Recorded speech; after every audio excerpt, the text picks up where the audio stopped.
Perkenalkan, nama saya Daniela Kristiviani dari FKIP PBSI tingkat 3. Nah, pada kesempatan kali ini saya ingin mewawancarai adik kelas kita yang tengah duduk di bangku SMA. Kira-kira mereka tahu tidak ya pengertian paragraf, kohesi, dan koherensi? Kalian pasti penasaran kan bagaimana reaksi dan jawaban dari adik-adik kita? Jangan lewatkan video saya kali ini ya. Lagi namanya. Oke, kelas berapa guys? Kelas 10. Oh, kelas 10 ya? Oke. Kamu pernah dengar nggak kata paragraf? Belum pernah ya? Kalau koherensi? Belum pernah juga. Oh gitu. Kira-kira kamu penasaran nggak koherensi sama kohesi itu apa? Penasaran ya? Oke, kalau kamu penasaran, nanti kamu cek video aku di channel YouTube aku ya. Ya, oke. Terima kasih ya. Namanya siapa nih? Dona. Oke, aku Dani. Aku mau tanya, kamu pernah dengar nggak kata kohesi? Belum pernah dengar. Kalau kohesi, kalau koherensi? Itu juga belum pernah dengar. Tapi pasti pernah dong dengar kata paragraf. Iya, Pernah dengar. Kira-kira kamu bisa jelasin nggak? Iya aja kata paragraf itu apa? paragraf itu terdiri dari 4 baris. Oke, tadi dari 4 baris kalimat ya? Iya. Oke. Tadi soal kohesi dan koherensi, kamu penasaran nggak sih artinya apa? Penasaran ya? Nanti kalau misalkan kamu penasaran, kamu bisa cek video aku di channel YouTube aku ya. Oh iya. Oke. Oh iya, kenalan dulu. Tuh namanya siapa? Steven ya? Oh iya, Steven kelas berapa? Kelas 10. Oh iya, Steven pernah dengar kata kohesi dan koherensi belum? Belum pernah ya? Kalau misalkan kata paragraf, pernah belum? Oh pernah, tapi lupa. Oh gitu. Dulu pernah diajar kata paragraf itu, maksud arti dari kata paragraf itu apa ya? Udah lupa ya? Kelas 7 ya? Oke, kelas 7. Berarti udah lupa banget nih paragraf apa? Oke. Kamu penasaran nggak kira-kira paragraf itu apa? Sama kohesi dan koherensi itu apa artinya? Penasaran dong? Nah, kalau misalkan kamu penasaran, nanti kamu bisa cek di channel YouTube aku. Nanti jangan lupa di like dan subscribe. Iya. Jangan lupa komentar juga. Oke?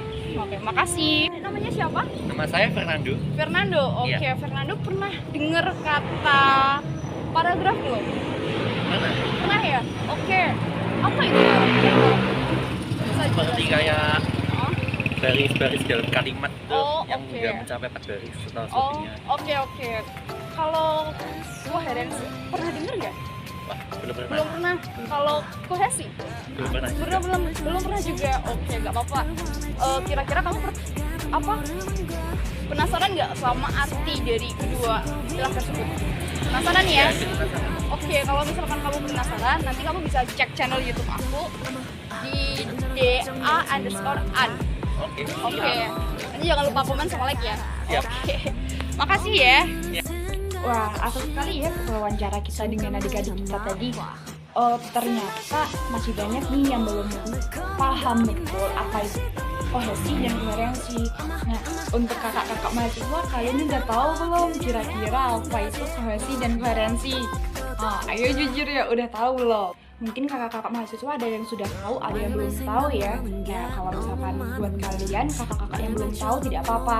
Saya akan menjelaskan buat kalian biar kalian makin tahu. Gimana? Setuju kan? Nah, sebelum kita masuk kepada bagian kohesi dan koherensi, kita harus memahami apa itu paragraf. Apakah kalian sudah tahu apa itu paragraf? Kalau belum tahu, saya akan mencoba menjelaskan. Paragraf adalah kumpulan dari beberapa kalimat yang memiliki ide pokok. Biasanya terdiri dari 4 kalimat. Kemudian, paragraf memiliki 5 unsur pokok. Yang pertama adalah ide pokok atau gagasan, kedua kalimat utama, ketiga kalimat mendukung, keempat konjungsi atau kata hubung, kemudian kelima adalah penegasan. Kak Dani, jadi kohesi dan koherensi itu apa? Sabar. Nah, setelah kita membahas tentang unsur-unsur penting dalam paragraf, kita masuk ke dalam syarat-syarat pembentukan paragraf. Ternyata dalam pembentukan paragraf itu ada syarat-syaratnya. Bagaimana? Kalian sudah tahu apa saja 3 syarat penting dalam pembentukan paragraf? Nah, yang pertama adalah kesatuan atau kohesi. Nah, ini dia yang kita bahas dari tadi, ya kan? Nah, dalam paragraf memiliki kesatuan atau kohesi. Kesatuan apa ini? Yaitu kesatuan ide pokok. Dalam satu paragraf tidak bisa memiliki lebih dari satu ide pokok. Begitu. Yang kedua adalah koherensi atau kepaduan, kemudian yang ketiga adalah kelengkapan. Nah, menurut Wikipedia, kohesi adalah hubungan antar proposisi yang dinyatakan secara eksplisit oleh unsur-unsur gramatikal dan semantik dalam kalimat yang membentuk wacana. Kohesi merupakan aspek formal dalam tata bahasa, terutama dalam organisasi sintaksis yang terdiri dari kalimat. Kak Dani ngomong apa sih? Baik, akan saya jelaskan lagi tentang kohesi. Dalam suatu paragraf, itu pasti terdiri dari 4 kalimat. Dalam 4 kalimat ini terdapat gagasan utama. Gagasan utama ini terdapat dalam kalimat utama. Nah, kalimat utama, setelah kalimat utama, nah nanti ada kalimat penjelas, dan kalimat penjelas. Nah, disinilah apabila dalam satu paragraf terdapat lebih dari kalimat utama dan terdapat lebih dari 2 gagasan, maka paragraf tersebut tidak memiliki kesatuan atau kohesi. Bagaimana? Oh alah itu dong. Oh iya bener, kohesi. Nah, berikut adalah contoh penerapan kohesi pada paragraf. Negara Indonesia merupakan negara maritim. Kemudian kalimat kedua, hal ini dikarenakan negara Indonesia dikelilingi oleh wilayah lautan. Wilayah lautan Indonesia lebih luas dari wilayah daratan. Oleh karena itu, Nah, pada satu paragraf ini terdapat satu gagasan utama, yaitu tentang negara Indonesia yang merupakan negara maritim. Pada kalimat utamanya terdapat pada kalimat pertama yang menjelaskan negara Indonesia merupakan negara maritim. Pada kalimat selanjutnya ini merupakan kalimat penjelas. Nah, begitu.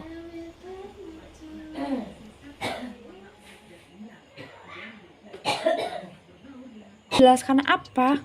Menjelaskan gagasan utama tadi, menjelaskan tentang gagasan pokok, gagasan yang tengah dibahas. Pada paragraf ini kita membahas apa? Membahas negara Indonesia yang merupakan negara maritim. Begitu. Apabila dalam satu paragraf tidak memiliki kohesi, berarti paragraf tersebut memiliki 2 ide pokok. Apabila memiliki 2 ide pokok, maka paragraf tersebut tidak memiliki kesatuan dan jadinya bisa dikatakan menjadi paragraf yang rancu. Misal, nah berikut adalah kalimat yang tidak memiliki kohesi ataupun kesatuan. Indonesia adalah negara maritim. Negara maritim tidak hanya negara Indonesia. Sebagian besar penduduk Indonesia berprofesi sebagai nelayan. Memang pada satu paragraf ini membahas topiknya itu tentang maritim, kepulauan, negara perairan. Tetapi tentang kalimat pertama dan kalimat kedua tidak berhubungan sama sekali. Nah, kalimat pertama, Indonesia adalah negara maritim. Seharusnya dijelaskan mengapa Indonesia menjadi negara maritim, apa penyebabnya menjadi negara maritim. Tetapi di sini terdapat kalimat baru atau gagasan baru, negara maritim tidak hanya Indonesia. Kemudian setelah itu terdapat lagi gagasan baru, sebagian besar penduduk Indonesia berprofesi sebagai nelayan. Nah, seperti inilah yang terjadi apabila pada satu paragraf tidak terdapat kekohesian. Maka tidak ada fokus pada paragraf tersebut.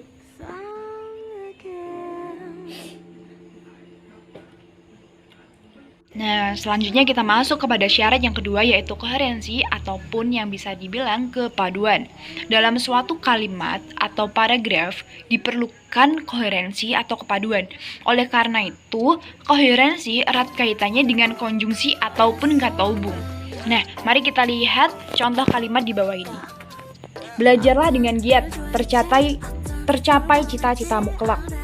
Nah, pada dua kalimat ini tidak diterapkan konsep koherensi atau kepaduan. Kenapa? Karena kalimat pertama dan kalimat kedua tidak padu. Harusnya ada kata penghubung agar membuat kedua kalimat ini padu dengan menambahkan kata hubung agar. Dengan menambahkan kata hubung agar, maka kedua kalimat ini akan menjadi padu. Belajarlah dengan giat agar tercapai cita-citamu kelak. Nah, seperti itu. Bagaimana? Mudah bukan? Oh alah, itu dong. Yang ketiga, syarat untuk membuat paragraf yang baik ialah kelengkapan.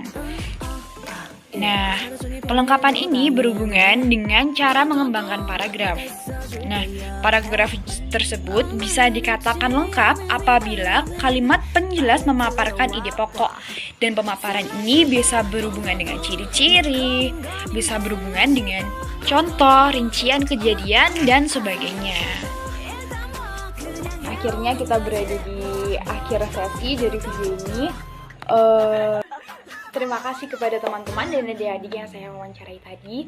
Apabila ada kesalahan kata dan penjelasan, mohon maaf dan sampai jumpa.